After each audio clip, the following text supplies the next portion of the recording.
चल रही है, तैयारी तो चलेगी ही, चुनाव जब है, लेकिन सीटों में कैंडिडेट का फैसला नहीं हुआ। सीटों का बंटवारा हुआ है। सीट शेयरिंग पर समझौता अंतिम रूप में, और उसके बाद प्रेस कॉन्फ्रेंस होके किसको क्या सीटें मिलेगी, ये सारे निर्णय हो चुके हैं। लेकिन कौन कहां से लड़ेंगे ये अभी तय होना शेष। आपका तो तय है कि शिवहर से लड़ेंगे। आपके मुंह में घी शक्कर। तो मेरे साथ हैं आनंद मोहन जी, जो किसी परिचय के मुहताज नहीं है। बिहार की राजनीति पर बात करेंगे इनसे। अब तो सब कुछ लगभग फाइनल हो गया, एनडीए में सीटों का बंटवारा भी हो गया, चुनाव बंटवारा हुआ, तो अब तो चुनाव मैदान में अब उतरने की तैयारी चल रही है। चल रही है, तैयारी तो चलेगी ही, चुनाव जब है, लेकिन सीटों में कैंडिडेट का फैसला नहीं हुआ। सीटों का बंटवारा हुआ है। सीट शेयरिंग पर समझौता अंतिम रूप में, और उसके बाद प्रेस कॉन्फ्रेंस होके किसको क्या सीटें मिलेगी, ये सारे निर्णय हो चुके हैं। लेकिन कौन कहां से लड़ेंगे ये अभी तय होना शेष। आपका तो तय है कि शिवहर से लड़ेंगे। आपके मुंह में घी शक्कर। शिवहर से आपकी तैयारी भी हमेशा रहती है। शिवहर तो न मैंने कभी शिवहर को छोड़ा और न शिवहर हमको छोड़ा है। शिवहर से मैं शुरू से कहता रहा कि शिवहर से मेरा रिश्ता नेता का नहीं है, क्षेत्र और नेता का नहीं है, माँ और बेटे का है। तो हम उसको निभाते रहे हैं हर अच्छे बुरे दिनों में। तो अगर शिवहर का फैसला होता है तो मुझे खुशी होगी। औरंगाबाद से भी आपकी मांग थी, लेकिन आपने शिवहर को ही चुना है, ऐसी खबर। मैंने मांग नहीं की थी। आपने मांग नहीं की थी, मांग हो रही थी आपकी वहां। हाँ, वो लोगों का जो भी डिमांड हो, जो भी सर्वे रिपोर्ट हो, जिन भी कारणों से सीट छोड़ने की बात चली बीजेपी की, और बाद में फिर वो सीट मांग लिए वापस, वो मैं इन बातों से अनभिज्ञ हूँ। मुझे अचानक जानकारी मिली कि भाई शिवहर, वहाँ औरंगाबाद में भी आपकी बातचीत चल रही है, और घनेरों लोग, सैकड़ों लोग एक डेढ़ दिन के अंतराल में आए, और जब लोगों ने देखा चैनलों पर चलते हुए कि औरंगाबाद फिर बीजेपी के कोटे में चली गई, तो लोग निराश हुए। बात सही है। तो शिवहर तो आपका पुराना क्षेत्र रहा है, वो उसी इलाके से आपके बेटे भी हैं अब विधायक। तो वहाँ तो अब लड़ाई जीत की हार की नहीं होगी, वहाँ तो रिकॉर्ड बनाने की होगी। देखिए, मैं जैसा समझता हूँ, कल मैं गया था, वहाँ चुनाव नहीं होंगे, जन आंदोलन होगा। अब ये नहीं कहते कि भविष्य के गर्त में हार जीत, लेकिन जब मैं वहाँ रहा 2.25 साल मात्र, और 2.25 साल का जो मेरा किरदार रहा उसको आज भी लोग याद करते हैं।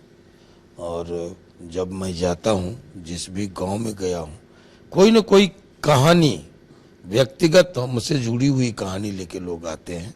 और कल जो गया तो मैंने देखा कि हमारे स्वजातीय लोगों से ज़्यादा खुशी अन्य वर्गों में है। तो ये अच्छा लगा देख के।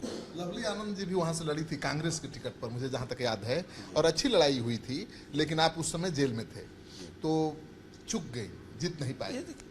मैंने स्ट्रीम में रह के लड़ाई और स्ट्रीम से बाहर रह के लड़ाई। मेरे बाहर रहने की लड़ाई, रहने पर लड़ाई, अब मेरे अंदर रहने पर लड़ाई, फर्क तो पड़ेगा। नहीं, उस समय तो मोदी लहर थी और कांग्रेस पार्टी की उम्मीदवार थी आपकी पत्नी, तो इसलिए लड़ाई मुश्किल थी। जी जी, मैंने पहले ही कहा कि मैंने स्ट्रीम में रह के जो लड़ाई होती है, और उसके बाहर जेल के अंदर रह करके जो लड़ाई होती है, और जेल के बाहर, तो उसमें फर्क पड़ेगा, स्वाभाविक है। अभी आप क्या देख रहे हैं बिहार में एनडीए का भविष्य, क्या देख रहे हैं? 40 सीटों पर जीत का दावा किया जा रहा है, क्या यह संभव है? देखिए, जो एक आध चूक हो गई थी ना पिछले दिनों, किसी भी कारण से जो छूट गया था, मैं समझता हूँ उसकी भरपाई करते हुए देश का जो मिजाज है, राज्य का जो मिजाज है, और जो फीडबैक मिल रहा है, उसमें एक आध सीटें जो छूट गई थी वो भी इस बार वापस होगी। आरजेडी के लोग कह रहे हैं कि लालू जी ने आपकी बहुत मदद की और आपने धोखा दे दिया आखिरी क्षण में। धोखा, मैं नख से सिख तक राजपूत हूं। धोखा हमारे चरित्र में नहीं होता, लेकिन स्वाभिमान से हम कभी समझौता नहीं करते। जो स्थितियां बनी उसमें मैं जेल में था। लालू जी को पता है कि मैंने कोई आवेदन नहीं दिया था। लोग हमारे संपर्क में आए थे ये कहते हुए कि क्या हम लोग अछूत हैं, एक बार ट्रस्ट कीजिए। राजनीति में कोई अस्थाई दोस्त और दुश्मन नहीं होता। राजनीति, हमारे गुरुजी कहा करते थे, चंद्रशेखर जी, कि राजनीति संभावनाओं का खेल है। लोग आए और लोगों ने 2 टिकटें ऑफर की और 3 मेरे रिकमेंडेशन पर मिला, मेरी अनुशंसा पर। हम धन्यवाद ज्ञापित करते हैं इसके लिए। लेकिन जो सीटें हमको मिली, अगर 2 सीटें उनके अनुसार उन्होंने दिया, तो समीक्षा इस बात की भी होनी चाहिए कि 1 सीट लवली आनंद क्यों हारी। अगर आप अपने समाज के नेता हैं तो एक अदना सा निर्दलीय खड़ा होकर 10,500 वोट कैसे काट लिया, जिसके कारण लवली आनंद को पराजय का मुंह देखना पड़ा।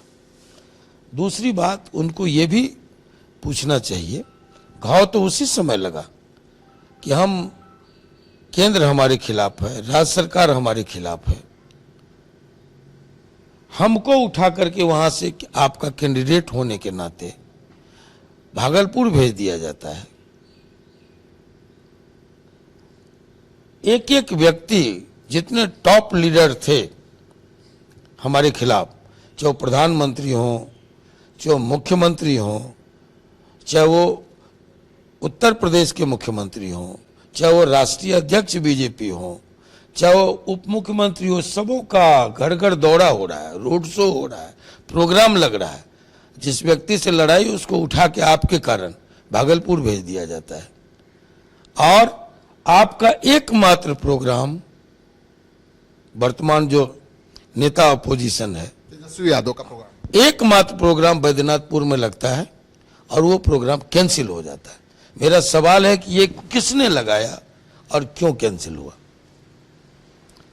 दूसरी बात कि आप मधेपुरा में 13 किलोमीटर पर रुकते हैं और वो अंतिम प्रोग्राम था जहां आप हेलीकॉप्टर उतार के और मधेपुरा सोने के लिए जा सकते थे। ऐसा क्यों नहीं हुआ? और अगर ऐसा हुआ तो दूसरे दिन या प्रचार के अंतिम दिन फिर प्रोग्राम क्यों नहीं लगा? और दूसरे दिन अगर प्रोग्राम लगा तो शाम में क्यों नहीं लगा? ये 8:45 बजे सुबह में प्रोग्राम क्यों लग गया, जहां जब तक लोग आवे तब तक आप उड़ जाते हैं? ये क्या संदेश?